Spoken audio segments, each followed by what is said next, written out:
intervento è stato abbastanza chiaro, mi pare, no? Cioè le loro idee, la loro posizione sul quadro politico spagnolo, cioè il passaggio dal paese che era il più europeista di tutti, perché l'arrivo nell'Unione Europea corrispondeva all'uscita dal franchismo, quindi dalla dittatura, e l'Europa quindi era parte della democrazia e dei diritti sociali. Il fatto che in Spagna sia cresciuto fortemente l'euroscetticismo la dice lunga. Però siccome voi state tutti zitti, una domanda a Diosdado gliela faccio io. Diosdado, tengo una pregunta que hablo en italiano perché penso che puedas entender. Come è possibile che l'euroscetticismo è diventato così forte in Spagna nel giro di 3 anni, la crisi,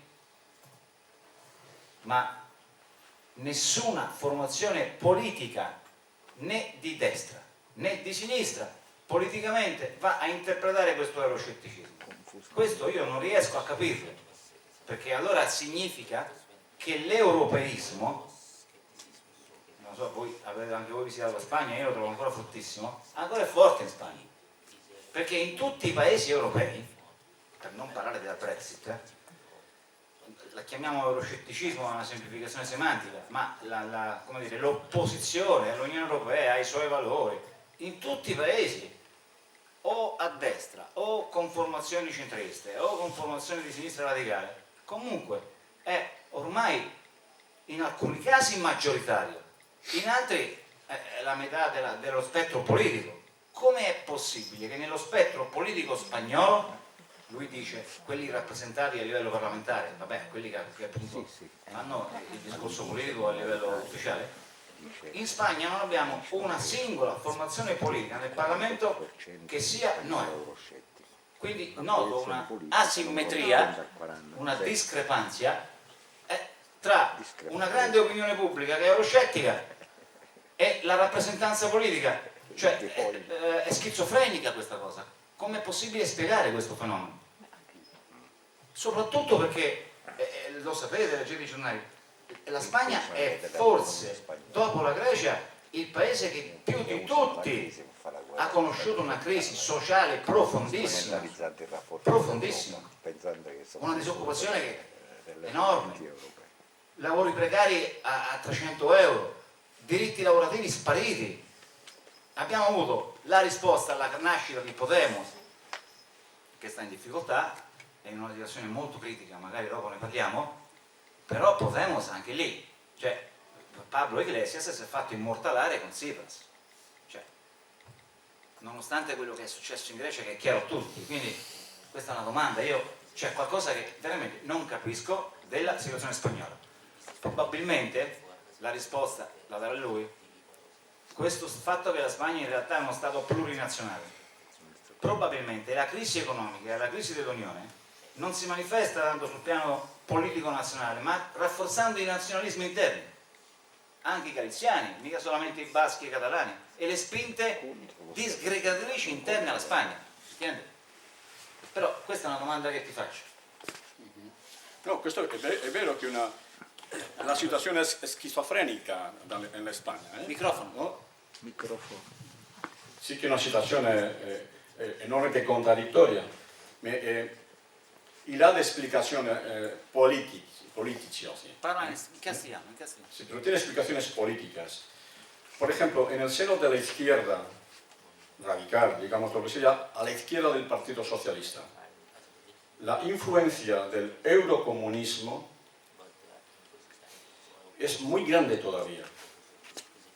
Muy grande todavía. Y no solo afecta a las organizaciones o movimientos de origen del Partido Comunista, va más lejos, afecta también a la izquierda radical. Yo he sido miembro de la dirección de la Cuarta Internacional, del Secretariado Unificado. Y mis compañeros de izquierda anticapitalista empiezan ahora a moverse a algo. Disculpe, l'izquierda anticapitalista è una formazione molto forte della sinistra radicale trotskista che sta dentro Podemos. Pero la posición de estos compañeros sigue siendo muy ilusa con la reforma de la Unión Europea porque piensan que en un cuadro, en un marco más amplio, será más fácil una transformación hacia el socialismo exitosa. Bien, tienen sus complejos, tienen sus ideas. Yo espero que eso se cambie, se modifique, pero todo este nivel de confusión en sectores de la izquierda también juegan su papel cuando empiezan a tener cierta influencia política, como ha dicho muy bien Moreno, en este caso en Podemos. Pero no solo es aspectos ideológicos, de falta de actitud crítica realista en enfrentar los problemas reales, sino hay otro factor que yo creo que hay que considerar de una manera muy importante. Y es, en los últimos años, no puede comprenderse el auge de Podemos o de Ciudadanos sin un papel determinante de los medios de comunicación. Los medios de comunicación han servido los intereses del Partido Popular o del Partido Socialista para o bien perjudicar al Partido Socialista abriéndole una organización que le coma por su izquierda y que debilita al Partido Socialista, o del Partido Socialista de utilizar el ascenso de Podemos para debilitar a Izquierda Unida. Ha habido un juego terrible de los medios de comunicación en este sentido. A diferencia, por lo menos, de lo que yo he visto desde fuera, de lo que ha pasado en Italia, donde el movimiento 5 estrellas más bien se ha reafirmado a pesar o en contra del papel de los medios de comunicación, por lo menos en el inicio. Entonces, el peso de los medios de comunicación en la izquierda española sigue siendo muy importante, por así decirlo, decisivo. Por tanto, ¿cuándo se producirá la crisis, digamos, de reorientación de la izquierda radical en España? Posiblemente a partir de, o bien que haya un gobierno alternativo, Partido Socialista, con Unidos Podemos, que se tenga que enfrentar a la realidad de las próximas crisis, con el riesgo de que se repita lo sucedido en Grecia, que es un peligro también, es decir, que haya una traición, ¿vale? Que haya una renuncia de la izquierda radical, es un peligro también, o no, si somos capaces, por la presión de mucha gente, de gente que está dentro de Podemos, que tiene otra posición muy cercana a la que defendemos, de convencer que tienen que hacer un giro en la cuestión del euro o la Unión Europea. Está por verse, pero también hemos de ser conscientes de que, según lo que pase en la Unión Europea en los próximos tiempos, si por ejemplo se abre una crisis en Italia a partir del fracaso de Renzi con su referéndum, si eso da lugar a unas posibles elecciones generales en Italia con un cambio de gobierno, en donde en ese nuevo gobierno en Italia sea mucho más crítico, mucho más claro su confrontación con la Unión Europea y el euro, todo eso también puede facilitar una reorientación sobre el tema de Europa y la Unión Europea y el euro dentro de la izquierda española, especialmente de la izquierda radical. Yo, para poneros un ejemplo de esa esquizofrenia, José Luis Centella, secretario general del Partido Comunista de España, ha expresado una posición muy clara. De hecho, una posición todavía mucho más clara es la que ganó en el Congreso del Partido, porque se impuso una enmienda alternativa al texto oficial, que era un poquito más débil. El texto oficial aprobado, digamos, la enmienda, que ahora es texto oficial, es una opción clarísima. El Partido Comunista es la fuerza hegemónica en Izquierda Unida. Tiene una amplia hegemonía en Izquierda Unida. En otras ocasiones, sus políticas aprobadas en el Partido Comunista las ha trasladado en poco tiempo a Izquierda Unida. ¿Cómo es posible que en Izquierda Unida, siendo la fuerza hegemónica del Partido Comunista de España, y viendo su Congreso aprobado por amplísima mayoría una posición, claramente, os la puedo leer, por la sede o por romper con esta Unión Europea, sin embargo no se traslade a Izquierda Unida? Eso tiene que ver con oportunismos, tiene que ver con otras cosas, pero es que eso todavía pesa en la sociedad española. ¿Cuándo eso se romperá? Pues cuando se levanten movimientos sociales que pongan en cuestión incluso a la izquierda emergente. es mi opinión. Yo voy a trabajar todo lo posible y desde la Plataforma del Ebro haremos todo lo posible y vamos a trabajar para conformar una alianza lo más amplia posible por la salida del euro y de la Unión Europea, porque si no es así, si no recuperamos la soberanía económica, no tenemos soberanía popular, no tenemos democracia y lo único que pasará es que entre la sociedad española se creará una gran crisis de representación, donde nadie creerá en nadie. Ahora, no hay el vacío absoluto de manera permanente, por tanto, alguna alternativa crecerà en los próximos años. Avete capito tutti, no? Più o meno. Io mi... Beh, parlava in generale della schizofrenia, però faceva proprio un esempio, no? Dice, all'ultimo congresso del Partito Comunista Spagnolo, che è il perno di Izquierda Unita, è passato alla larga maggioranza un emendamento durissimo contro l'Unione Europea per l'uscita. E il segretario qui ha parlato appunto in difesa di questa nuova linea. Dice, come è possibile che il Partito Comunista Spagnolo, che praticamente è il partito assolutamente fondamentale di Izquierda Unita è assolutamente europeista, no? A dimostrazione della schizofrenia. Lui poi ha detto, dice, beh, questo ha a che fare con l'opportunismo e con le solite cose.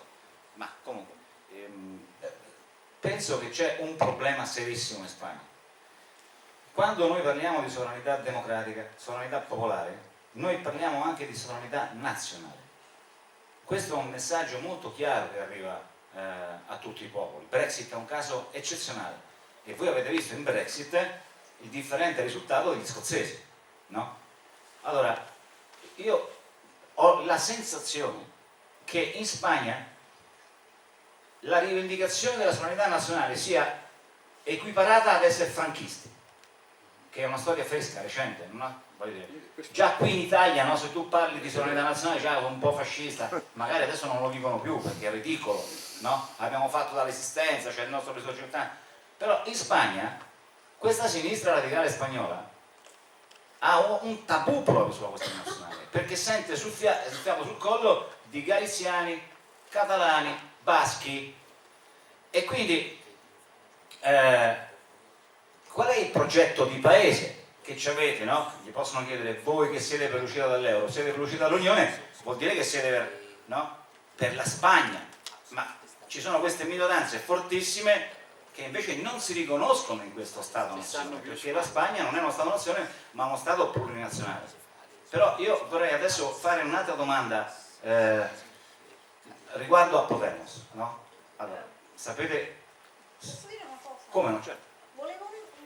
Mi era venuto un dubbio. Puoi andare avanti, per favore. Puoi venire qui per favore? No, perché sennò ci abbiamo le riprese, è il solito problema. Dopo non si sente perché... Ok. Aspetta, prendi questo che non funziona. Volevo chiedere, queste fonti estremiste, baschi, catalani, non è che sono usciti così fuori con la crisi? Sono dei movimenti che anche 10 anni fa, prima della crisi, erano così forti. O un po', diciamo, come è successo da noi, con la crisi si acuiscono l'indipendentismo. Questo volevo sapere. Perché cambia un po' la situazione, nel senso che se si unissero dicendo usciamo dall'euro tutti insieme staremo tutti meglio, i baschi, i catalani e via dicendo, la situazione sarebbe un po' di ognuno tira l'acqua al propio mulino. No, el movimiento nacionalista independentista en España, por supuesto, o en Cataluña mismo, ¿no? Es un movimiento que antes de la crisis tenía un porcentaje de apoyo que podía ser del 15, 20, 25% de la población en Cataluña, pero no más. El salto a representar la posición, digamos, independentista, tener el apoyo de una minoría del 47% en Cataluña, no la mayoría absoluta, pero una fortísima minoría, ha sido posible precisamente porque la explicación interesada de la crisis que ha hecho el nacionalismo burgués y de centro-izquierda en Cataluña, que es decir, los problemas de Cataluña vienen porque no hay una distribución fiscal justa. Dicen que hay un robo fiscal a Cataluña, cosa que cuando se ha discutido de manera detallada no se puede demostrar, no se puede demostrar, pero ha sido fácil la crítica, decir, la culpa no es de Bruselas, no es del Banco Central Europeo, no es de la Troika, es de Madrid. Evidentemente el gobierno, los gobiernos de España tienen su responsabilidad, pero no toda. Porque de hecho España ha concedido una gran parte de soberanía a las instituciones de la Unión Europea. Entonces, dentro del nacionalismo hay la posición para mí más coherente, o menos más sincera, más honesta, ¿no?, que representa la CUP, que dice: nosotros queremos la independencia de Cataluña, pero la queremos real. Y no habrá independencia de Cataluña si no recuperamos la soberanía económica.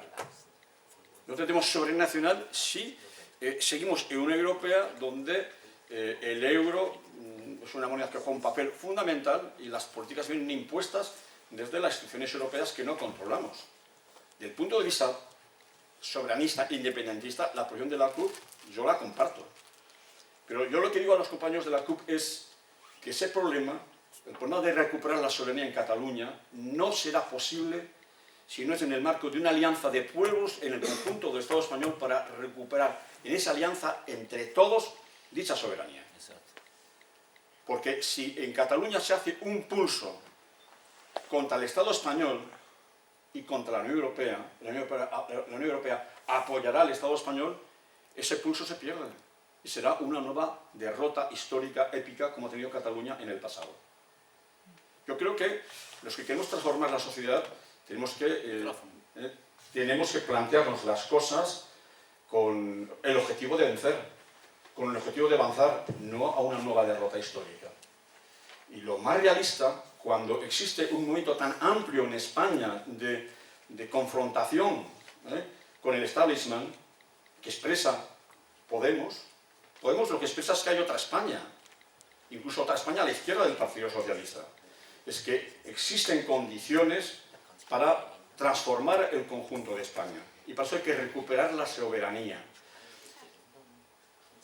Una palabra correcta sería soberanía nacional, pero el término soberanía nacional tiene el desgaste del término, de que eso en su día fue utilizado por el franquismo. La idea de la patria o la idea de la soberanía nacional eran los grandes lemas del franquismo, pero la realidad la gente supo de que no había ni...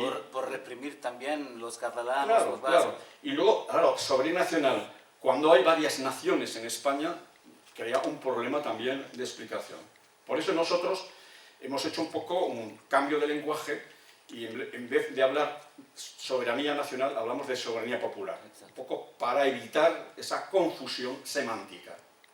Pero es verdad que hay ese problema.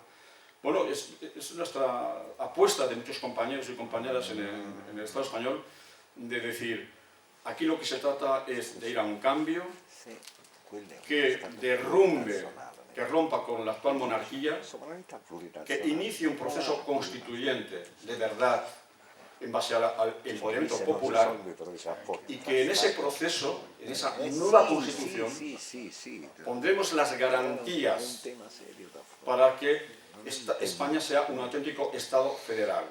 Por tanto, un Estado federal que se forma por la libre unión de sus repúblicas.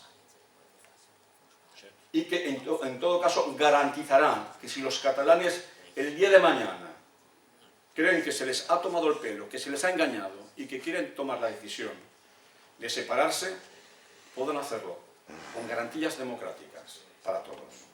Esa es nuestra posición y creemos que es en el fondo la más realista, porque ir al pulso como pretende un sector de la izquierda independentista, entre ellos los compañeros de la CUP, que pretenden la vía de una declaración unilateral de independencia, vista la dificultad de un referéndum pactado, también porque apuestan a la lógica de cuanto peor mejor, al choque de trenes, a reforzar su nacionalismo más radical frente al nacionalismo conservador español radicalizado. El problema es que ese juego, en ese choque de trenes, al final lo que prevalece no es la idea, ¿no? Lo que prevalece es quién tiene la fuerza. y quien tiene la fuerza hoy, desgraciadamente, si hay una declaración unilateral de independencia, quien tiene la fuerza hoy, desgraciadamente, es el Estado español, donde en torno al Partido Popular o quien gobernase se recompondría una mayoría por evitar che haya la ruptura di una parte dell'Stato. C'è qualcuno che, sì, 1 e 2, che ha capito tutto, che c'è bisogno? Forse l'ultima parte No, allora, se la puoi tradurre. Allora, lei aveva chiesto alcune cose rispetto a questi nazionalismi, chiaramente che hanno radici storiche profonde, ma che si sono rinfocolati negli ultimi anni anche a causa della crisi. Allora, la sua posizione chiaramente ha risposto, in effetti è che in Spagna, siccome il nazionalismo spagnolo era proprio la bandiera identitaria del franchismo, voi capite che non usiamo semanticamente questo slogan, però parliamo di sovranità popolare. Allora, in uno Stato chiaramente per loro, siccome sono diverse nazionalità, federale, quindi la Spagna è uno Stato multinazionale, mentre oggi di fatto istituzionalmente non lo è. Quindi poi ha parlato anche della CUP, no? Dei compagni e degli amici della CUP, che sono su una posizione catalana di indipendenza della Catalogna radicale, cioè per una dichiarazione di indipendenza e di separazione unilaterale. Quelli sono anche quelli contro l'euro, non il partito che sta al governo, diciamo così, di destra pro euro. E lui ha fatto una critica, perché? Perché lui ritiene giustamente che la Catalogna deve avere sovranità ovviamente economica e politica nel quadro di un accordo con gli altri popoli spagnoli, perché solo insieme si può vincere, perché se no si ripete un'altra volta quello che è successo sempre al popolo catalano, storicamente, cioè un'altra disfatta storica, perché anche della guerra civile spagnola fu una disfatta storica per il popolo catalano. E che cosa ha detto? Che vede nella linea della sinistra radicale catalana tanto peggio quanto meglio, questo scontro frontale con le forze nazionaliste spagnoliste, direbbero loro, no? Però lui ritiene che sia una tattica, una strategia sbagliata, perché se vai al tanto peggio quanto meglio e allo scontro frontale col nemico spagnolista come establishment eccetera, poi alla fine vince chi ha più forze, ed è evidente che loro hanno più forze. Quindi è una critica secondo me corretta, no? All'indipendentismo radicale anche della CUP. Gernot, puoi venire qui per favore?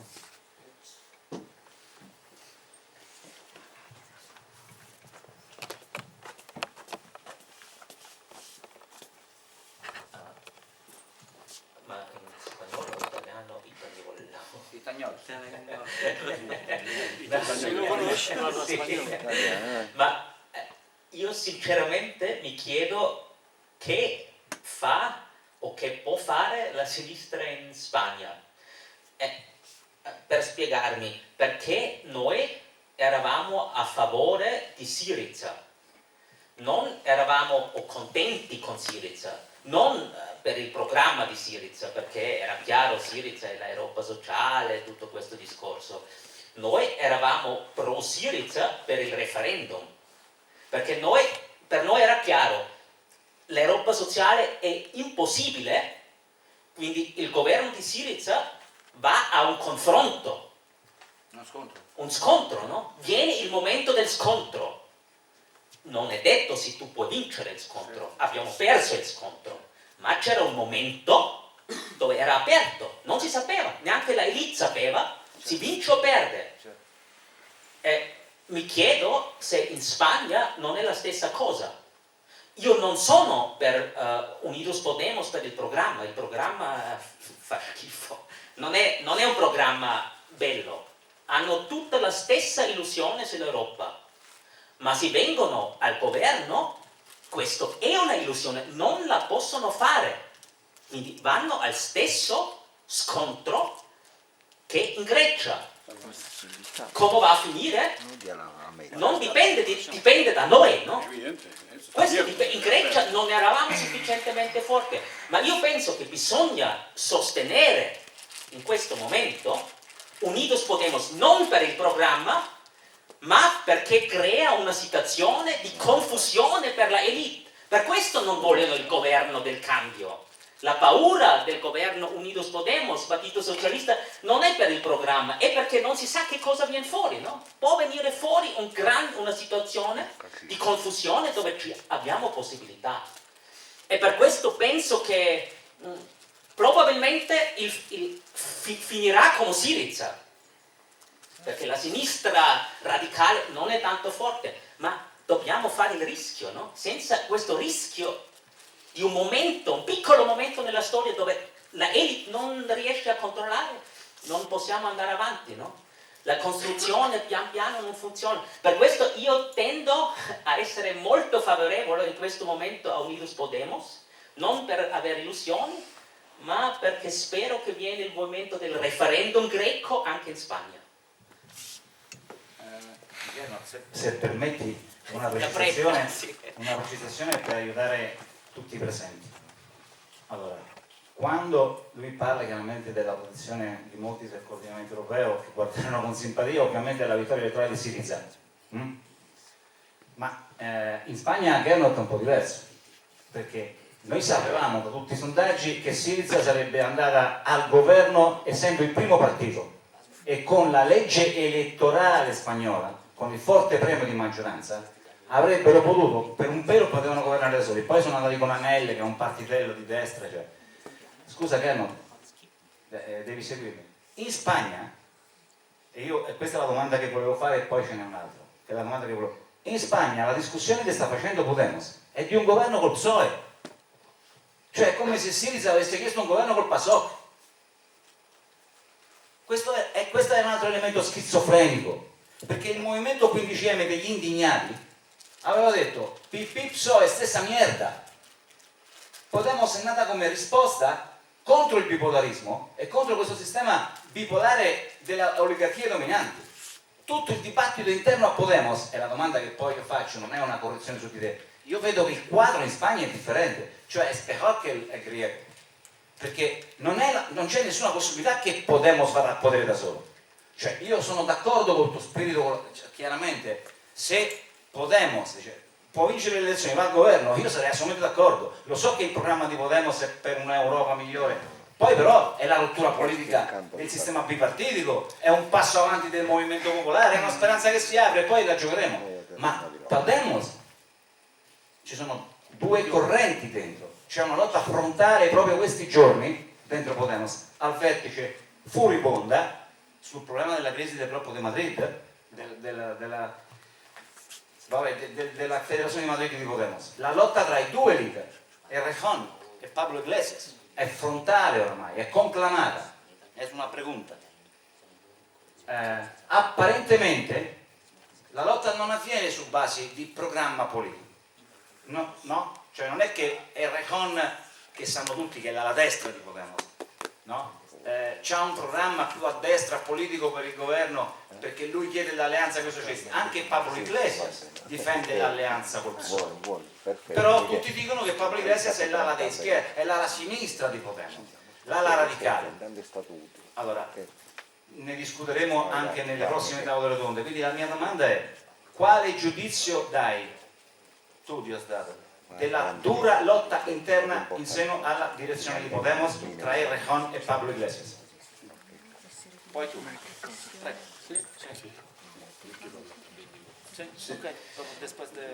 Bien, vamos a ver, hay algunos elementos en esa exposición que has hecho de la crisis en la dirección de Podemos. Es una crisis que no termina en la dirección de Podemos. Podemos tiene problemas muy serios porque es una construcción organizativa de un proyecto desde arriba. No es una construcción desde abajo. Es desde arriba, donde un núcleo de profesores con mecanismos en las redes que contaron también con la oportunidad de tener plataformas de expresión de sus proyectos, sus ideas a través de las grandes televisiones, y consiguieron también pues, con aciertos en el discurso, se hicieron un espacio a la izquierda, de Izquierda Unida. También por errores de Izquierda Unida, que no tuvo la generosidad ni la inteligencia para haberlos integrado en las listas electorales en las últimas elecciones europeas. Entonces, Podemos tiene ese surgimiento, esa forma de organización, que hoy tienen problemas muy serios porque muchas de sus opciones de base pues prácticamente han desaparecido o han colapsado, porque no hay mecanismos en donde el debate de las bases pueda determinar el comportamiento o la línea política de la organización. Es un problema que ahí tienen. Por tanto, cuando dentro de esa cúpula, de esa dirección que ha sido la constructora del proyecto, dentro de esa cúpula aparece una división de esa magnitud, claro, es una situación muy difícil, que no sabemos qué sucederá. El elemento que utiliza el ala, digamos, encabezada por Errejón para atacar a Pablo Iglesias y su sector es, entre otras cosas, la alianza con Izquierda Unida. En el sentido que yo creo que prisionero del discurso inicial, Errejón hizo ese discurso que hacía Podemos al inicio de que ni derecha ni izquierda, aunque la realidad luego de las encuestas, cuando había estudios sociológicos sobre quién votaba a Podemos, el 90 y tantos % de la gente que votaba a Podemos estaban en el espectro de la izquierda.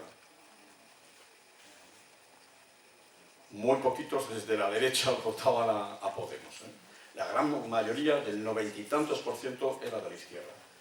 Pero ese discurso de ni derecha ni izquierda se lo creyó, por lo menos en este caso Errejón, y lo utilizó también para evitar cualquier alianza con Izquierda Unida. Si Podemos hubiera hecho una alianza electoral con Izquierda Unida en las elecciones del 20 de diciembre del año pasado, muy probablemente se hubiera superado los resultados del Partido Socialista. El error de no ir juntos en las elecciones del 20 de diciembre pasó factura a Izquierda Unida y también pasó factura a las expectativas de Podemos. Después del resultado del 20 de diciembre del año pasado y el fracaso de formar gobierno del Partido Socialista y la apertura de posibles nuevas elecciones, como así fue, lógicamente se produjo un debate en Podemos, también en Izquierda Unida, de qué hacer. Y lo más inteligente es hacer lo que se hizo, la alianza de Podemos-Izquierda Unida. Si Podemos hubiera ido por su cuenta, todas las encuestas daban como resultado electoral una caída de Podemos del orden de 20 escaños. Es verdad que en esa suma de Izquierda Unida con Podemos se perdieron 1 millón de votos. Es verdad. Una parte, votos que eran de sectores de Izquierda Unida que, por otras razones más complejas de explicar, no votaron Unidos Podemos. Y una parte de votantes de Podemos que se fueron a la abstención o fueron recuperados por el Partido Socialista, también por errores posiblemente del discurso de Podemos. Pero juntos, Unidos Podemos, repitieron al menos 71 escaños, que es los mismos que sumaban por separado Podemos e Izquierda Unida.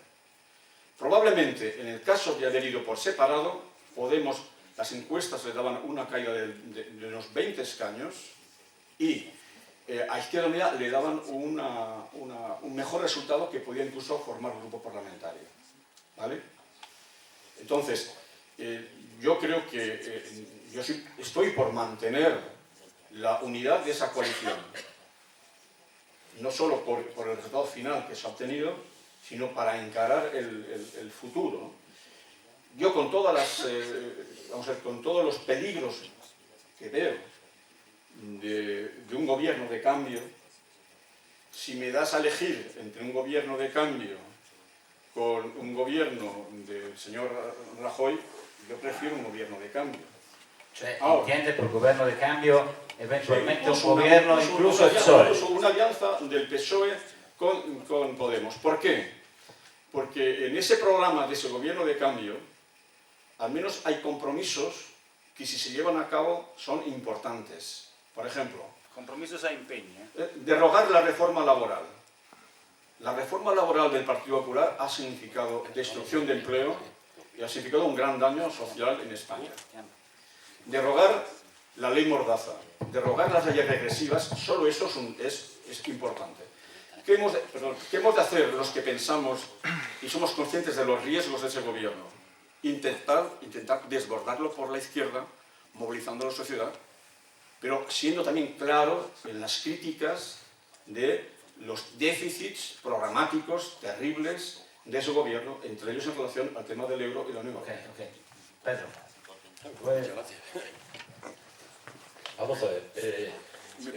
Sí, el problema que ha planteado el compañero, es decir, si hay un gobierno en el que entrase Podemos, la consecuencia inevitable es que se generaría una nueva frustración en la izquierda española, porque del tipo de Syriza, ellos quieren hacer otra política, pero no admiten que la realidad y las reglas de, la realidad de la España en Maastricht impide hacer otra política. Pero lejos de haber considerado este fenómeno y haber dicho, vamos a ver cómo damos una respuesta distinta a la que dio Syriza, porque Syriza es que no preparó el sí en el referéndum, ¿no? Ha seguido obstinadamente hablando de Europa, hablando de mejoras sociales, hablando de reformas, pero sin querer asumir la realidad cruda y dura, y es que no se permitirá ese cambio. Eso es una cosa peligrosísima, porque es verdad que claro que preferimos un cambio, claro que preferimos un gobierno de izquierdas o un gobierno de cambio frente a un gobierno del PP, pero políticamente y estratégicamente hay que temer mucho las consecuencias de una nueva decisión, porque eso es, en nuestro país, y es una de las expresiones más importantes que creo que tiene la situación española, es que es muy débil políticamente. La sociedad no está articulada, la sociedad no tiene moral. Ahí se cometen indignidades de todo tipo en la sociedad y no hay pago electoral o no hay pago político. Y todo eso es fruto de que el país está muy desarmado, el país no tiene textura de un país, eso es democrático, convincente y con fuerza. La propia aparición de Podemos es si me apura, muy interesante, porque de pronto aparecía por la izquierda una fuerza con cierta representación, pero al mismo tiempo es sintomática de la debilidad de la sociedad española, porque Podemos no había ganado en la calle, no había ganado en la sociedad esas posiciones, ¿vale? Apareció, pues esto como un fenómeno casi mediático. Perdón, ¿sí? Y eso es un grave problema. Luego voy a referirme ya muy breve, perdonad. El tema de Rejón está bien, yo creo que tiene que haber diferencias, pero vamos a ver, aquí, perdonad, hay un grupo de gente que de pronto le ha caído una aluvión de poder, que es, eso es sorprendente. Diosdado es de Izquierda Unida, yo soy de Izquierda Unida, y cuando teníamos 16, 17 diputados, éramos los reyes, se dice en España, los reyes del mambo, éramos los dueños de la fiesta. Ahora, a esta gente tienen 70 en unas leyes electorales. Bueno, y supongo que hay una aluvión de políticos, como dice, ambiciosos, oportunistas, gente que está maravillosamente instalada, y ahí tiene que haber guerras políticas, porque guerras políticas en el sentido de quién se pone y quién no se pone, quién entra y quién no entra.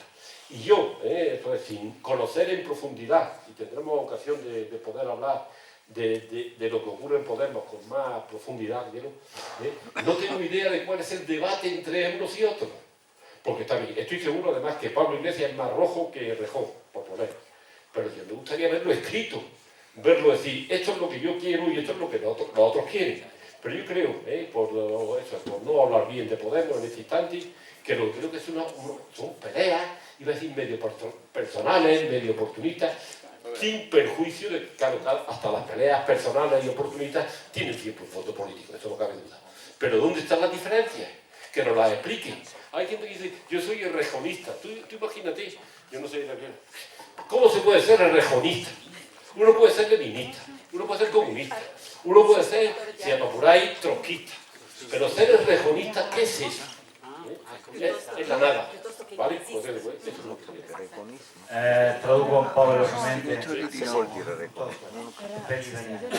Vedo una certa differenza nell'analisi che Pedro, sono entrambi di Schierda Unita della sinistra, sulla situazione dei rapporti di forza in Spagna, cioè dei movimenti popolari. Mi pare che ci sia meno ottimismo nella illustrazione che dà Pedro della situazione, cioè c'è un popolo che è disorganizzato, con la schiena un po' spezzata e non reagisce, no? E questo spiega anche il fenomeno Podemos, molto mediatico, molto elettorale. Però per quanto riguarda la domanda che era stata fatta su, no, che ne pensate della lotta tra Errejón, perché ha risposto su due cose, il problema è che noi non sappiamo quali sono i motivi reali di scontro tra il gruppo di Errejón e il gruppo di Pablo Iglesias. E lui dice, ma cosa vuol dire? Dice, molti si considerano, quelli sono i regionisti anche nei giornali, quelli altri sono di Pablo Iglesias, però non si capisce su cosa, cioè non si capisce quali sono i contenuti. Lo litigano. Esatto, poi però lui ha fatto una precisazione rispetto al discorso, alla domanda che ha fatto Gherno. Non sarebbe il caso comunque di augurarsi un governo Podemos, Partito Socialista Spagnolo, che sarebbe comunque un governo di cambio, mentre, se ho capito bene, Diosdado dice, beh certo che è meglio un governo Partito Socialista Podemos che il ritorno al potere di Rajoy degli ex franchisti, dei democristiani. Pedro ha detto no ragazzi, stiamo attenti, perché andiamo quasi dritti all'ipotesi Syriza, cioè al disastro breve, cioè c'è un rischio troppo alto nel rivendicare e nello sperarsi o nel sostenere questa cosiddetta ipotesi di cambio, perché noi sappiamo che cosa pensano, cosa faranno, vogliono l'Europa sociale, ma noi sappiamo anche che questi governi non avranno margini per poter applicare le promesse che entro questa Unione Europea cambieranno il diritto al lavoro, ricambieranno la Costituzione sul pareggio di bilancio, ridaranno i diritti ai lavoratori. Cioè sicuramente sarà sicuramente un disastro, quindi è una politica molto rischiosa quella di andare a dire adesso sosteniamo l'idea di un governo di sinistra, tra virgolette, PSOE, no? Ok, c'era qualcuno, poi Luigi? Scusa, io chiedo a chi vuole intervenire di essere breve possibilmente e di venire qui sotto perché... Poi Luigi. Perché? Con chi? Non esserci. Microfono, c'è un microfono. Sì. Volevo fare una domanda, volevo dire sì, appunto, volevo premettere che la mia una domanda non è una polemica e volevo chiedere intanto che aspettiamo di vedere in futuro se ci saranno stati come la Brexit che usciranno dall'Europa e chi lo dirà soltanto il tempo. Volevo sapere da loro se intanto in Spagna il ceto sociale debole e povero si sente comunque aiutato, rappresentato ad esempio da Podemos, se ha la speranza di un ceto debole e povero, perché cioè, la crisi è molto grave, la crisi è molto forte, quindi c'è bisogno, la gente ha fame, ha bisogno di mangiare e di avere un appoggio anche politico. Chiaro la domanda o gliela da tu? Luigi, Sì, puoi dare il microfono a Luigi? Me inserisco in questa. Sì. Ma faccio... Prego. Entendiendo la pregunta. Perfetto. No, aspetta Luigi, por la situación pésima de la economía, ¿no? La pregunta es, ¿los sectores pobres de la sociedad española se reconocen en Podemos e esperan que Podemos va a resolver los problemas sociales o no?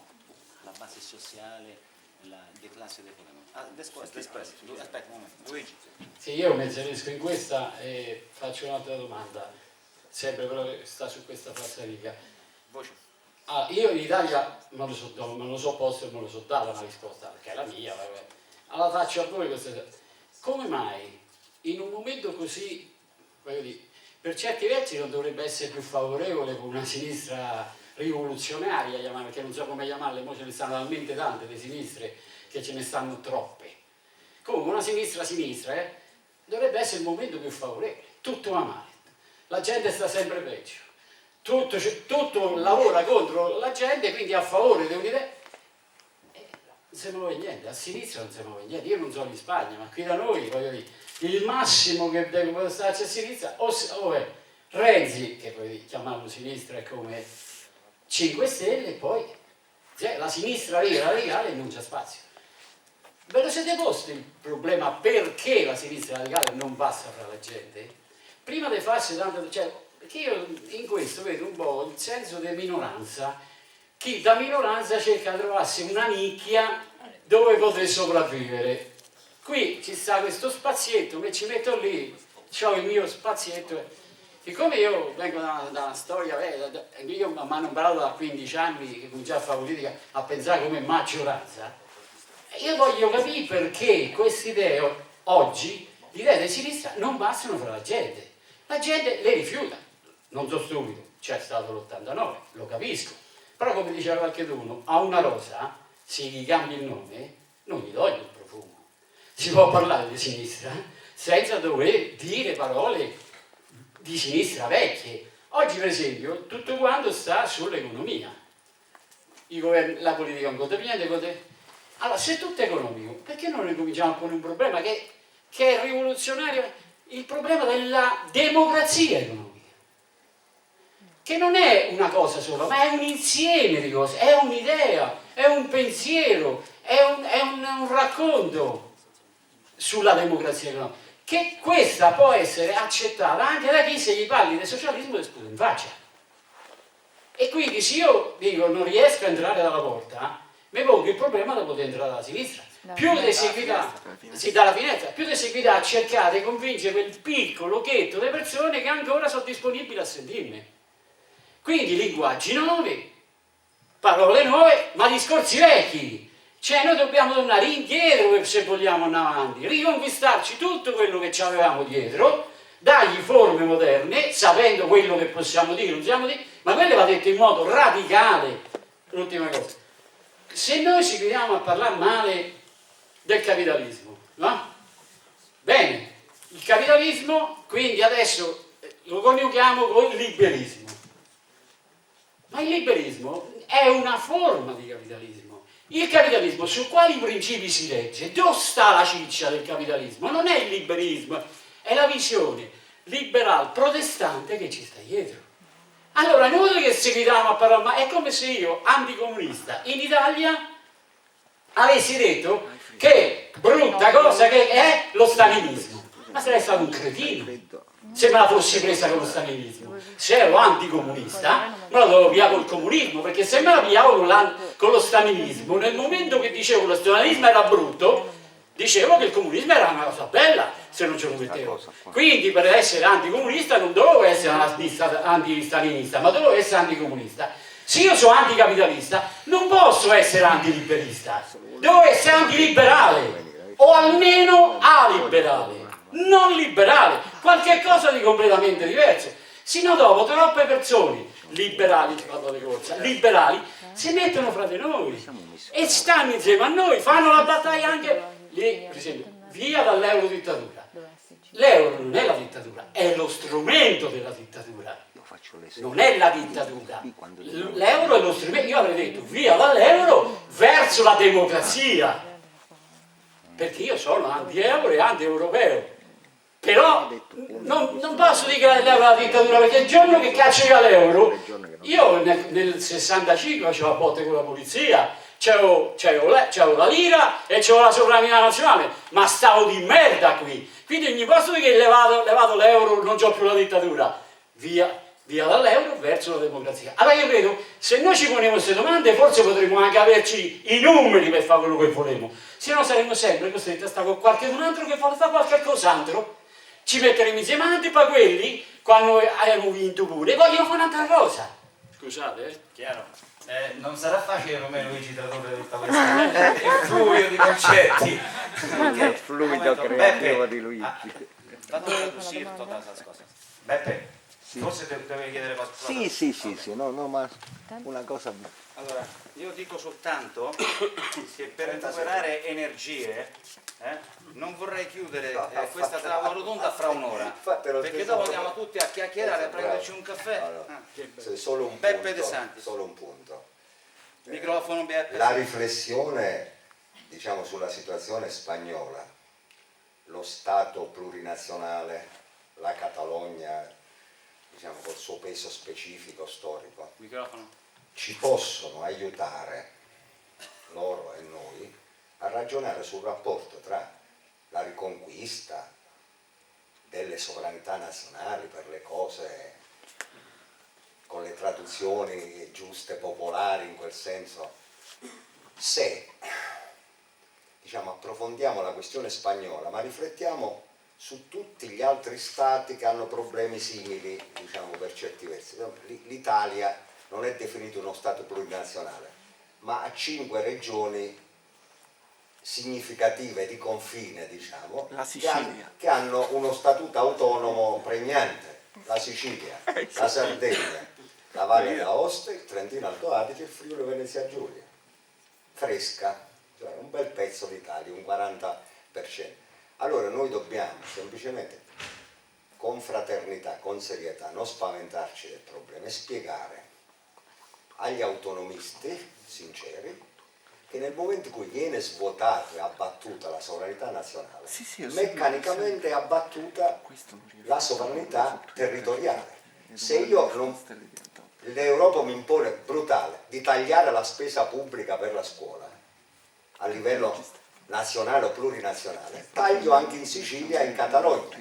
Quindi noi dobbiamo unirci contro l'Europa. Ecco, va fatto questo lavoro politico senza rimuovere il problema, perché riguarda l'Italia in un modo, la Spagna in un altro, il Belgio in un altro modo ancora, la Germania in un altro modo ancora, la Scozia, il Brexit. Quindi ci dobbiamo lavorare con serietà, ecco, quindi dire uniti riconquistiamo la sovranità, non con l'opportunismo che io faccio finta che sono alleato dell'Europa, combatto lo Stato plurinazionale pensando che mi salva, non so se è chiaro. Quindi è un tema serio che dobbiamo affrontare con rigore assoluto, quindi, e con molta serenità. Grazie.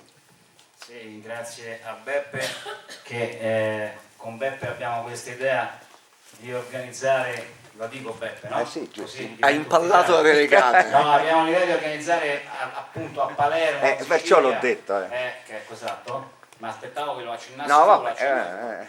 una conferenza, diciamo così, mediterranea con portoghesi, catalani, galiziani, spagnoli, baschi, ci daranno una mano, ve l'ho già detto, ovviamente i greci,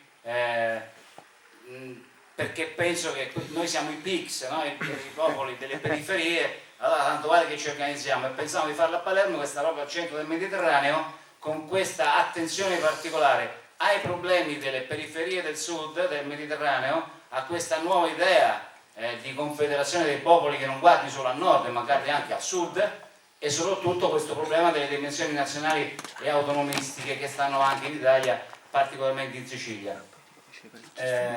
Giordano e Pedro, vamos corto. 2 battute.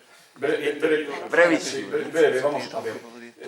Sobre la última cuestión, nosotros intentamos un discurso racional en relación al conflicto nacional, pero hay una primera dificultad, y es que el conflicto nacional tiene una gran carga emocional que lo tapa todo. Por ejemplo, vosotros sabéis que cuando se votó la Ley Orgánica de Estabilidad Presupuestaria para concretar el Tratado de Estabilidad Presupuestaria y Gobernanza en la Unión Europea, esa ley significaba además una recentralización del Estado español. Daba más poderes al gobierno de España, la tenía Mariano Rajoy. ¿Sabéis quién votó a favor de esa ley orgánica? Y no era necesario porque el Partido Popular tenía mayoría absoluta. ¿Sabéis quién votó a favor? Convergencia y Unión. El Partido Nacionalista Catalán, hegemónico en ese momento. Entonces nosotros intentamos la vía de la racionalidad, que es la que lo ha dicho el compañero. Hay que decir a todo el mundo, si se ha renunciado a la soberanía, además sin consulta, sin democracia, la primera cuestión que hay que hacer es recuperar esa soberanía. Si no, no nos quejemos y hagámoslo todos juntos, ¿no? Pero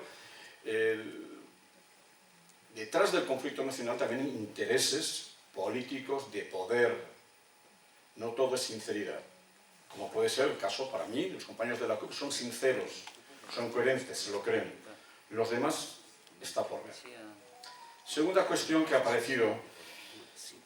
Vamos a ver, Podemos, lógicamente, en su electorado expresa indignación, recoge votos de la gente que se movilizó en el momento del 15M, de los indignados en España, recoge mucha gente joven ha sido golpeada especialmente, porque es sobre ellos donde hay la mayor tasa de paro es entre la gente joven, y lógicamente las esperanzas de mucha gente cuando vota es que con Podemos habrá mejoras concretas y por tanto que habrá medidas políticas para superar la pobreza. Y no es casualidad que Podemos haya recogido una de las propuestas de ley que nosotros en Cataluña, en el momento que yo participo, por una renta garantizada a la ciudadanía, hemos impulsado en los últimos tiempos. Y que es asegurar que todo ciudadano tenga no todo ciudadano sin trabajar, no, que se asegure un mínimo a aquellos que no lo tienen.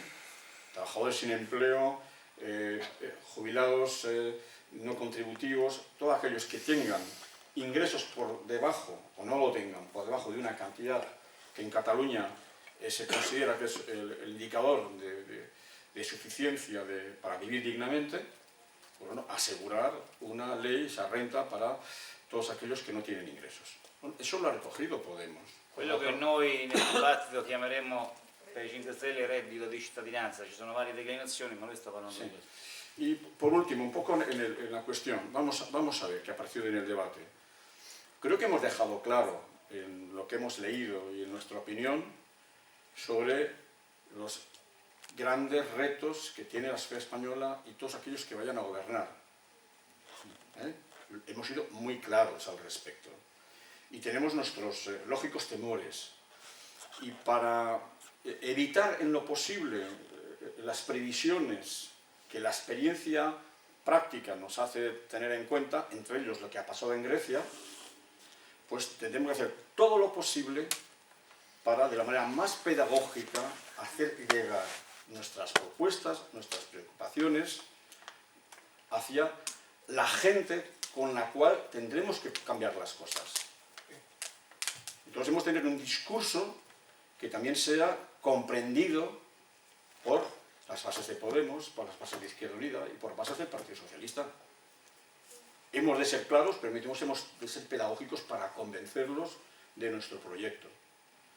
Y claro, con todos los problemas que vemos, en el caso a un gobierno que para mí es muy difícil que se forme un gobierno de cambio, creo que lo más probable es que vayamos a terceras elecciones, pero frente a un Partido Popular que, digamos, genera miedo entre la población, con un Partido Socialista que tácticamente ha hecho un giro a la izquierda en el discurso, no en el programa, en el discurso, porque tiene que, confrontándose con el Partido Popular, al menos nominalmente, y sobre todo con el objetivo de recuperar votantes que han ido a Podemos.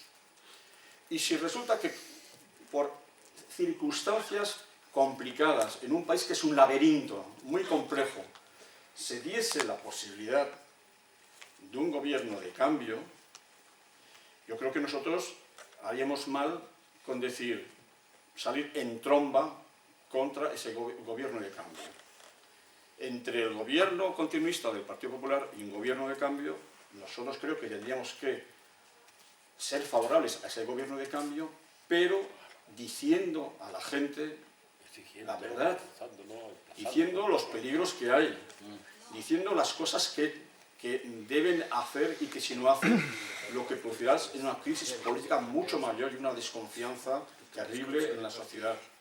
Y construyendo paralelamente los mecanismos de presión alternativos por si luego en la realidad ese gobierno pues no hace ningún cambio efectivo. Creo yo que es que no solo tener la razón y decir la verdad, sino cómo llegar a convencer a una parte importante de la società.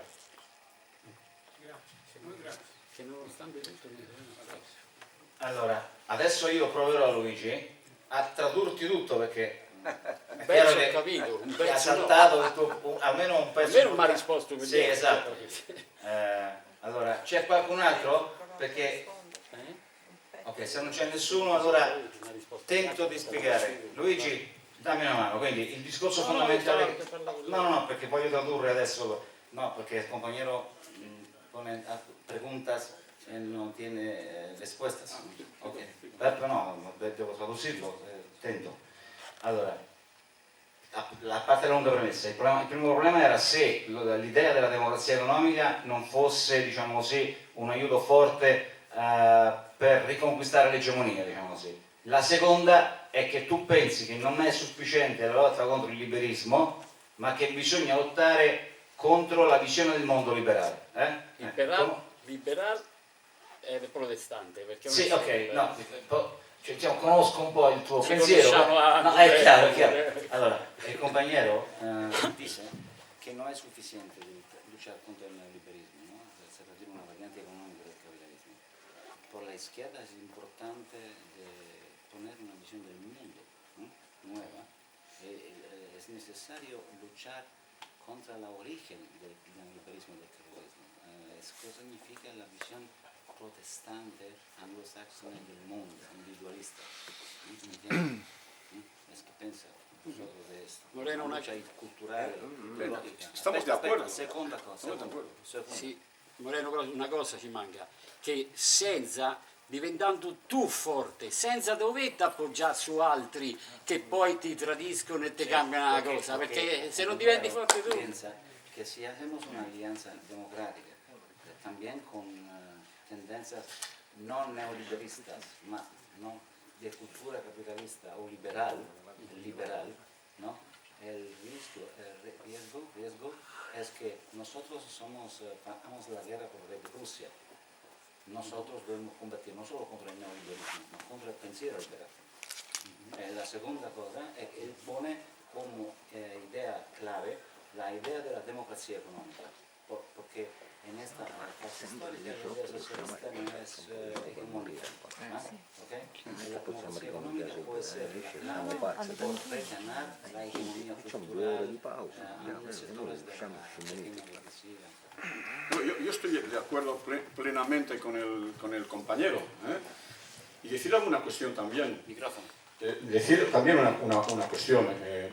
Cuando las encuestas en España preguntan en relación a la opinión de la gente sobre lo público o lo privado, frente a las políticas privatizadoras de servicios sociales, enseñanza, salud, o políticas de desmantelamiento de sectores públicos de la economía que tenía España, el 80% de la ciudadanía española defiende lo público y está contra las privatizaciones. ¿Eso qué demuestra? Demuestra que en la memoria de mucha gente no ha penetrado la idea neoliberal a ultranza de que no, que lo público es perverso, que es ineficiente y que cuando eso se privatiza es mucho más eficiente. Es verdad que esa opinión no es homogénea en todo el país. Curiosamente en Cataluña la derecha catalana ha sido la más neoliberal a ultranza y ha privatizado más. Y es ahí donde también ha conseguido objetivos culturales a este nivel. Pero en el conjunto del país es curioso que en las encuestas la insistencia de la gente es la defensa de lo público, porque también tiene la experiencia concreta de cómo funciona con lo público y cuando se privatiza, qué le sucede. Por tanto, tengamos en cuenta eso. Somos conscientes perfectamente que hay todo un combate ideológico. Hay un combate ideológico, cultural, de valores. Y ese combate no solo es escribiendo, sino actuando y organizando. Y claro, cuando ha habido movimientos sociales en España, pues el 15M, o las masas de la dignidad, o los movimientos sociales en los cuales nosotros participamos o impulsamos, todo eso es el elemento central. Hay un fuerte movimiento en Cataluña, en otros países de España, en País Vasco, en otros sitios, por una economía cooperativa. En cuanto a valores, pues supera lo que es el capitalismo. ¿Cuál es nuestra reflexión a los compañeros del mundo cooperativo? De que si no hay una superación del sistema capitalista, el cooperativismo dentro del capitalismo al final es estrangulado. Porque al final, la pervivencia de una empresa cooperativa es que tú también puedas vender tus productos para obtener unos recursos y unos ingresos y unos salarios mínimos. sino muchas veces hay cooperativas que se transforman, entre nosotros, se transforman un poco en el reparto de la miseria entre los cooperativistas.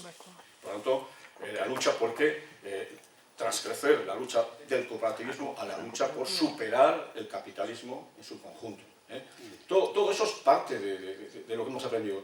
Y eso significa también, a pesar de algunos dentro de la izquierda que olvidan el papel de la clase trabajadora, que la clase trabajadora es central en el proceso de cambio y que somos capaces de ayudar a su organización a que tenga direcciones realmente combativas, a que haya funcionamiento democrático en el seno de los sindicatos, a que el papel o el peso de las burocracias sea el menor posible. Si no hay eso, el movimiento obrero no podrá estar a su altura, y si el movimiento obrero no está a su altura, el enemigo nos derrotará. Hay gente que en España dice, bueno, pero es que la clase obrera ahora es muy pequeña en España, la clase obrera industrial, las grandes medianas empresas es menos de un 10%. Bueno, y en Rusia revolucionaria, ¿cuál era el peso social de los trabajadores, de los obreros en la Rusia revolucionaria? Era pequeño, pero era concentrado, y se movilizó. Por tanto, hay una cuestión también clave en España, que aquí lo digo, que nosotros en confianza, y es que la dirección del movimiento obrero está muy entregada, entre ellos también, al proyecto del euro de la Unión Europea. Y eso es una desgracia para cualquier posibilidad de cambio en nuestro país. Pedro. Sí, Muy brevemente. muy brevemente. Yo esta mañana en mi intervención he señalado que uno de los graves problemas que tiene la izquierda en estos instantes es su retroceso ideológico, ¿vale? No, eso es, nos quitaron nuestras ilusiones, nos quitaron eso de hablar de un mundo mejor, de un mundo distinto, nos quitaron eso de hablar de socialismo, etcétera, etcétera, y como consecuencia de ese retroceso hemos admitido hasta los valores del enemigo, y los valores eso es, de la clase dominante que nos hacen hablar. Ejemplo, había un banco, el primer banco español, sacó una hipoteca que le llamaba Revolución, y yo decía, pero ¿cómo coño esto es posible? ¿Cómo los dejamos arrebatar hasta las propias palabras que eran significativas? La hipoteca revolucionaria, bueno, lo digo a efecto. Y eso es un tema que hay que, bueno, eso es, como hemos sufrido una derrota tan inmensa, porque eso es que queríamos arreglar el mundo hace 100 años y ahora estamos tratando de evitar que nos destrocen 100 años después, pues hay que recomponer eso. ¿Cómo se recompone? Pues con mucha sensatez, con mucha buena voluntad, bueno, si tenemos suerte, etcétera, etcétera. Pero en mi modestísima opinión, yo no estoy muy a favor de cambiarnos de ropaje, ¿vale? Eso. Creo que hay que seguirla manteniendo, esperando, con buena voluntad y con buen trabajo, que los tiempos cambien a favor nuestro, ¿vale? Esto sería, nosotros tenemos una asociación que se llama Socialismo 21. ¿Y por qué no llamamos Socialismo 21? Porque decimos, anticapitalistas no somos por todos lados ser anticapitalistas, pero además somos socialistas. Bueno, lo digo a efectos de cuáles son nuestras señas de identidad, digo en el caso de Teotaldo y en el caso mío. Queríamos subrayar eso, que eso dicen ya no se puede ser comunista, ya no se puede ser socialista. Claro que se puede ser, lo que pasa es que hay que ser perseverante y hay que ser consecuente, que es una cosa más complicada que bueno, muchas gracias. Traduci che... No, è chiaro il senso. Ok, allora Pedro ha detto chiaramente, raccogliendo un po' lo stimolo che diceva Luigi, anche se lo interpreta a modo suo. Allora, è ovvio che qui c'è stata non solo una sconfitta, il muro di Berlino, una sconfitta del movimento operaio, una sconfitta ideologica e culturale catastrofica, ok? E faceva l'esempio, a proposito del linguaggio e del mondo simbolico, del politico del mondo simbolico, è che una banca dei strozzini dava i mutui ipotecari e lo slogan era rivoluzione. Dice, di che cazzo parliamo? Dice di ipoteche rivoluzionarie, no? No, per dirti, no? È chiaro che c'è un problema anche di linguaggi, accennava anche a questo, però è chiaro che la conseguenza di tutto questo è che la sinistra, le sinistre in generale, hanno mollato su punti forti della loro identità, su punti forti della loro identità. In un certo senso vai incontro a Luigi che diceva, Luigi bisogna tornare molto indietro per essere molto più moderni, no? Degli stessi modernisti o postmodernisti. E quindi è chiaro che faceva riferimento, noi abbiamo deciso di tenere il punto chiamando la nostra associazione Socialismo 21. Perché l'abbiamo fatto? Perché noi riteniamo che la battaglia ideale, che non è un puro identitarismo dogmatico, perché c'è una visione del mondo dietro, filosofica, eccetera. Lì bisogna resistere duro, perché questo mondo qui sta venendo giù. Non so chi stamattina parlava, ma qui ci sta da ricivilizzare la civiltà, no? Non ricordo chi fosse, perché qui mi pare che fosse Julio Anguita, no? Che parlava, no? C'è una crisi decisiva di civilizzazione, è chiaro? No? E allora in questa crisi di civilizzazione ricivilizzare il mondo significa avere una visione del mondo e non limitarsi. Quindi io, se permetto di aggiungere una parola, capisco le osservazioni di Luigi sugli striscioni, non ne possiamo fare lunghi 45 metri. Però l'ho preso a è pretesto evidente che per noi, io intendo per noi, non solo per noi italiani, ma anche per gli altri, per i francesi, per i greci, l'euro è uno strumento, diciamo così, di un dominio politico. Il dominio politico è un dominio neoliberista, che qui è un dominio eurocratico, europeista. Diciamo così, noi riteniamo che l'abbattimento di questo dominio e la riconquista della sovranità è la condizione, come diceva Diosdado, sine qua non sufficiente per iniziare a cambiare il mondo. È ovvio, su questo siamo tutti d'accordo. Quindi adesso vi saluto a tutti, abbiamo finito questa nostra